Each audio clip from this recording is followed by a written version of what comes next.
우리 사도신경을 고백함으로 우리 주님 앞에 함께 나아가도록 하겠습니다.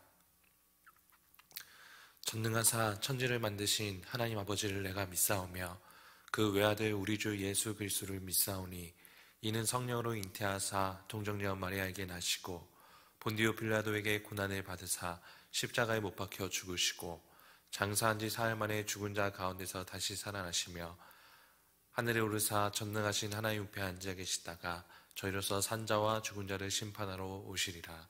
성령을 믿사오며 거룩한 공회와 성도가 서로 교통하는 것과 죄를 사하여 주시는 것과 몸이 다시 사는 것과 영원히 사는 것을 믿사옵나이다. 아멘. 우리 시간 찬송가 84장 주 예수보다 더 귀한 것은 없네 함께 찬양하도록 하겠습니다. 주 예수보다 더 귀한 것은 없네. 이 세상 부귀와 바꿀 수 없네. 영주를 내 대신 돌아가신 그 놀라운 사랑 잊지 못해. 세상 즐거움 다 버리고 세상 자랑 다 버렸네. 주 예수보다 더 귀한 것은 없네. 예수 밖에는 없네. 주 예수보다 더 귀한 것은 없네. 이 세상 명예와 바꿀 수 없네. 이전에 즐기던 세상 일도 주 사랑하는 마음 뺏지 못해. 세상 즐거움 다 버리고 세상 자랑 다 버렸네. 주 예수보다 더 귀한 것은 없네. 예수 밖에는 없네. 주 예수보다 더 귀한 것은 없네. 이 세상 행복과 바꿀 수 없네. 유혹과 핍박이 몰려와도 주 섬기는 내 맘 변치 않아. 세상 즐거움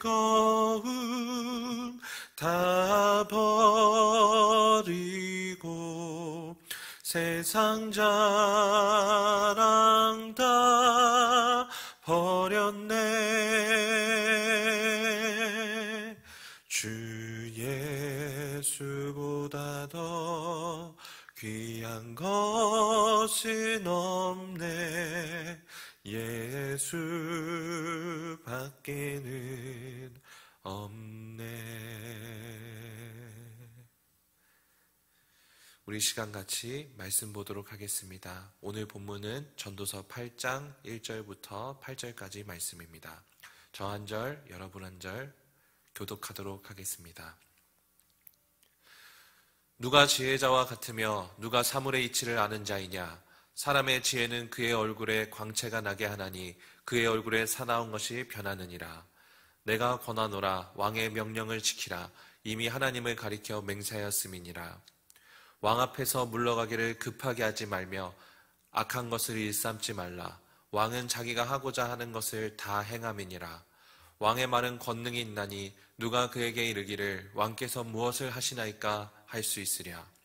명령을 지키는 자는 불행을 알지 못하리라.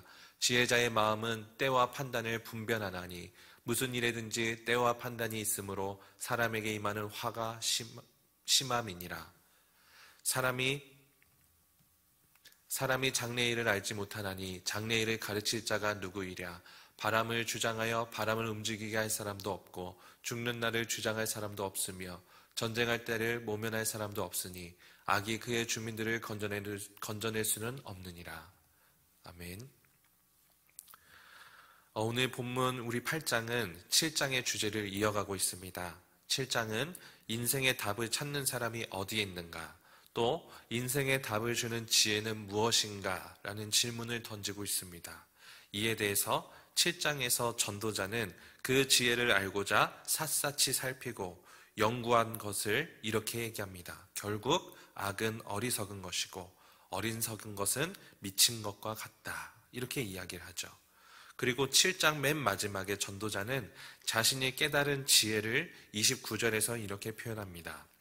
내가 깨달은 것은 오직 이것이라. 곧 하나님은 사람을 정직하게 지으셨으나 사람이 많은 꾀들을 낸 것이니라. 여기서 보면 하나님은 사람을 곧게 지으셨지만 사람이 꾀를 내고 꼬아서 비틀어서 생각했다고 말을 하고 있습니다. 이 곧은 하나님의 지혜와 하나님의 창조를 사람이 죄로 말미암아 꾀를 내고 하나님의 그 길을 어그러뜨렸다. 이렇게 이야기하고 있습니다. 이러한 어그러진 인생 속에서 지혜자는 참된 지혜를 전하고 있습니다. 오늘 8장 1절을 보면 이 꾀를 내고 꼬아서 생각하는 자들은 그 얼굴에 근심이 많고 의심과 불안, 사나운 것이 가득하다고 이야기합니다. 그러나 오늘 본문의 우리 지혜자는 사물의 이치를 아는 자는, 지혜를 가진 자는 그의 얼굴에 광채가 난다. 이렇게 말하고 있습니다. 왜냐하면 그의 얼굴이 광채가 나는 이유는 그는 세상의 많은 것을 두려워하지 않기 때문입니다. 다양한 것을 두려워하지 않기 때문입니다. 딱 하나, 참되시고 유일하신 하나님만, 여호와만 두려워하고 그를 경외하기 때문에 그의 얼굴에는 근심이 없다는 것입니다.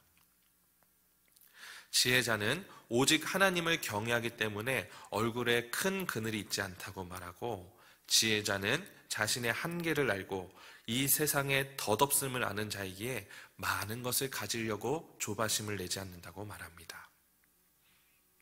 그래서 그러한 사람은 얼굴에 근심과 두려움과 의심과 사나움이 없다. 지혜자의 얼굴은 밝다. 이렇게 이야기하고 있습니다. 그래서 1절은 이 지혜자는 누구인가? 사물의 이치를 아는 자는 누구인가? 이렇게 두 번 질문을 하고 있습니다. 이는 상호 보완적으로 이해할 수 있는 것입니다. 지혜자는 사물의 이치를 아는 자고 사물의 이치를 아는 자는 지혜자라는 것이죠. 그런데 이제 오늘 본문에 있는 이 사물의 이치에 대해서 원문을 보면 이 사물의 이치는 어떻게 번역을 하는 것이 더 자연스럽냐면 말을 해석하는 자라는 뜻입니다. 그러니까 사물의 이치를 아는 자는 누군가의 말을 잘 알고 그 말의 뜻을 해석할 수 아는 자라는 뜻이죠. 이 말은 성경에서 맨 처음에 쓰인 용례가 바벨탑 사건에서 사용되었습니다. 온 땅에 말이 하나였다라 했을 때 이 말이 오늘 우리가 본 사물의 이치를 안다는 말과 동일한 뜻입니다. 그리고 또한 구약에서 여호와의 말씀이 누구누구에게 임하셨더라 했을 때 그 말씀도 우리가 지금 본 이 사물의 이치를 아는 것과 동일한 뜻입니다. 즉 사람의 말과 하나님의 말의 뜻을 아는 것이 곧 사물의 이치를 아는 것이고 그것이 곧 지혜자라는 뜻입니다. 그런데 이제 오늘 본문에서 이 1절의 말 뒤에 2절부터 6절까지 갑자기 왕이 등장하고 있습니다. 말의 뜻을 아는 것에 대해서 이야기를 하다가 갑자기 왕이 등장하는 것이죠. 이를 위해서는 한 가지의 우리가 알아야 될 것이 있는데 이 당시 이스라엘 문화의 당시에서 왕은 사람과 하나님의 말을 전하는 자였습니다. 사람으로서 하나님의 말씀을 이 땅에 전하는 자였고 또 이 백성의 말을 하나님께 전하는 자였습니다.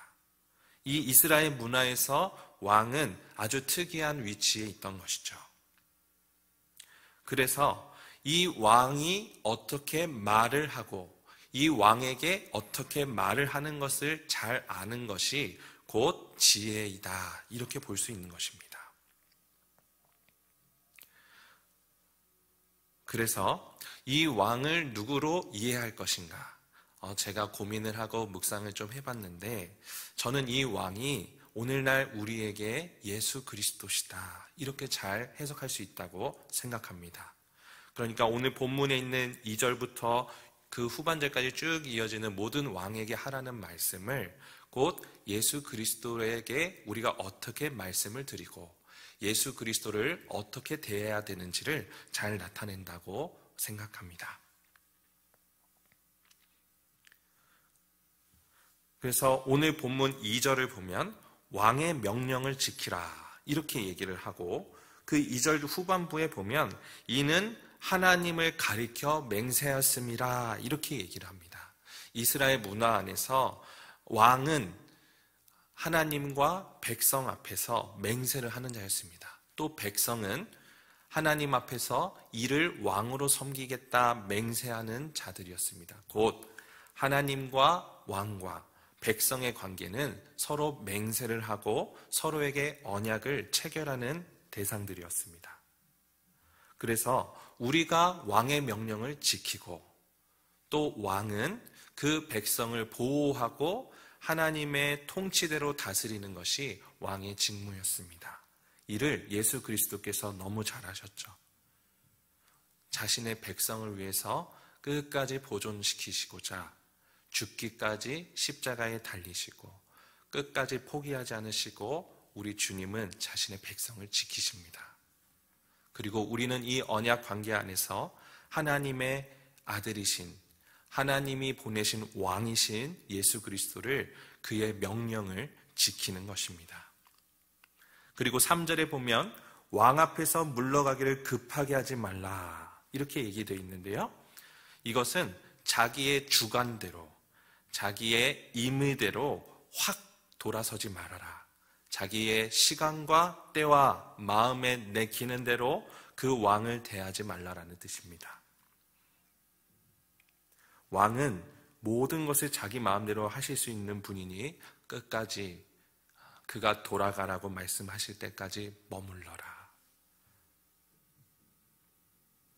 저는 이 본문을 보면서 우리가 기도를 할 때 하나님 앞에 나아갈 때의 그 자세를 보게 됩니다. 우리가 할 말을 다 하고 나의 욕구와 소망을 다 아랜 뒤에 바로 돌아가는 것이 아니라 하나님 당신이 나에게 하시고 싶은 것, 하나님 당신이 나에게 말씀하시고 싶으신 것을 말씀하여 주십시오. 내가 그것을 듣겠습니다. 이러한 자세가 백성인 우리가 왕이신 그리스도께 기도할 때의 자세라고 생각합니다. 또 4절에 보면 왕의 말에는 권능이 있다고 말합니다. 그래서 그에게 무엇을 하시나이까? 라고 질문을 할 수 없다고 말합니다. 이것이 바로 우리가 주님 앞에 가져야 할 두려움입니다. 우리는 우리의 마음과 뜻대로 주님을 좌지우지하는 존재가 아니라 먼저 그의 나라와 그의 뜻을 구하며 하나님의 통치대로 사는 주의 백성이라는 것입니다. 그 왕은 권능이 있는 모든 것을 하실 수 있는 모든 것에 얽매이지 않고 자유로우신 하나님이시기 때문입니다. 그래서 이 명령을 지키는 자는 무엇을 얻는가? 5절에서 말씀하고 있습니다. 명령을 지키는 자는 불행을 알지 못한다. 왕 아래에 있는 자는 불행을 알지 못한다. 이렇게 말하고 있습니다. 그 왕은 선하고 그 왕은 백성을 사랑하고 그 왕은 자신을 희생할 줄 알며 동시에 권능이 있고 모든 곳에 계시고 모든 것을 아시는 분이기에 우리에게는 불행이 없습니다. 불행을 알 수 없습니다. 그리고 지혜자는 때와 판단을 분별한다 이렇게 되어 있는데요. 지혜자는 그 왕이 언제 일하시고 어떻게 판단하신지를 분별한다는 뜻입니다. 그래서 그의 명령을 바르게 그의 시간 안에서 그의 판단대로 움직일 수 있다는 뜻이지요. 이에 대해서 6절과 7절이 보완하고 있습니다. 6절, 7절에 우리나라 성경에는 잘 없는 단어인데요. 접속사가 있습니다. 왜냐하면 이라는 접속사가 있습니다. 명령을 지키는 자는 불행을 알지 못한다. 그리고 6절에 왜냐하면 무슨 일에든지 때와 판단이 있으므로 사람에게 임하는 화가 심함이니라. 이렇게 읽으시면 됩니다. 그러니까 사람은 자신에게 모든 것이 알려져 있지 않기 때문에 미래의 일을 다 알 수 없기 때문에 그 때와 판단을 잘 분별하지 못하지만 사람에게는 그로 인해서 화가 임하기도 하지만 자신의 때와 자신의 판단대로 사는 인생에는 불행이 있지만 그 명령 아래에 있는 자에게는 불행이 없다. 이렇게 말하는 것이죠. 또 7절에 왜냐하면 사람은 장래일을 알지 못한다. 장래일을 가르칠 자가 누구냐? 이렇게 질문하고 있죠. 우리가 명령 아래에서 지혜자의 그 명령 안에서 불행을 알지 못하는 이유는 그 지혜자는 때와 판단을 분별하는 자요 동시에 하나님의 전지하심을 믿고 그 시기를 주께 드리는 자이기 때문입니다. 그래서 8절 마지막에 4가지의 한계를 언급합니다. 첫째, 누구도 그 바람을 가둘 수 없다. 그리고 둘째, 누구도 그 죽음을 다스릴 수 없다. 죽음은 하나님의 주권 안에 있다. 셋째, 전쟁과 큰 일이 일어날 때 모면할 수 있는 사람도 없다. 그리고 마지막으로 악의 통치가 그의 주민을 건져낼 수 없다. 이렇게 얘기합니다. 이 모든 4가지는 이 인간이 가지고 있는 한계를 얘기합니다. 그러나 이것을 우리 예수 그리스도께서는 반전시키십니다. 우리 주님은 바람을 가두실 수 있는 능력이 있는 분이요, 죽음을 다스리는 분이요, 전쟁을 모면케 하시는 분이요, 선으로 그의 주민을 건져내시는 분이라는 겁니다. 우리 성도 여러분, 오늘 우리가 말씀드린 것처럼 말을 잘 해석하는 자는 곧 지혜자라고 했습니다. 예수 그리스도의 말씀을 우리가 얼마나 잘 해석하고 있으십니까? 이 해석에 따라 우리의 얼굴의 모습이 바뀐다라고 오늘 지혜자는 말해주고 있습니다. 여러분, 우리의 얼굴이 밝은가요? 어두운가요? 이는 하나님의 말씀을 해석하는 지혜와 연관되어 있습니다. 하나님의 말씀은 무엇이었습니까? 왕에게 백성답게 대하라. 우리의 선하시고 전능하시고 시작과 끝을 아시는 왕의 아래에서 밝은 얼굴로 사는 하루가 되시기를 바랍니다. 우리 오늘 마지막으로 제가 하나 말씀을 드리고 싶은 것은 제가 학교에서 은사님으로 모시는 박영선 교수님께서 이렇게 얘기하십니다. 믿음은 얼굴에 책임을 지는 것이다. 잘 웃고 주변 사람에게 밝은 얼굴을 드러내라. 이렇게 말씀하셨습니다. 저는 오늘 우리가 들은 말씀을 가지고 오늘 하루를 살아가실 때 얼굴에 책임을 지고 지혜를 가진 자로서 말씀을 해석하는 자로서 하나님의 백성답게 환하게 사시는 하루가 되기를 바랍니다. 우리 시간 같이 기도하도록 하겠습니다. 하나님 아버지, 감사합니다. 우리에게 말씀을 주시어서 그 말씀을 해석할 수 있게 하시고 이 세상 속에 지혜롭게 밝은 얼굴로 살게 하시니 감사합니다. 우리가 오늘 하루를 살아갈 때 하나님이 우리의 왕이시며 그 왕이신 하나님이 우리를 어떻게 대하시며 그 왕이신 하나님이 우리를 어떻게 다스리시고 어떻게 건져내셨는지를 기억하며 하나님, 우리가 백성으로서 기쁨으로 이 땅 가운데서 살아가는 오늘이 되게 하여 주옵소서. 예수님 이름으로 기도했습니다. 아멘.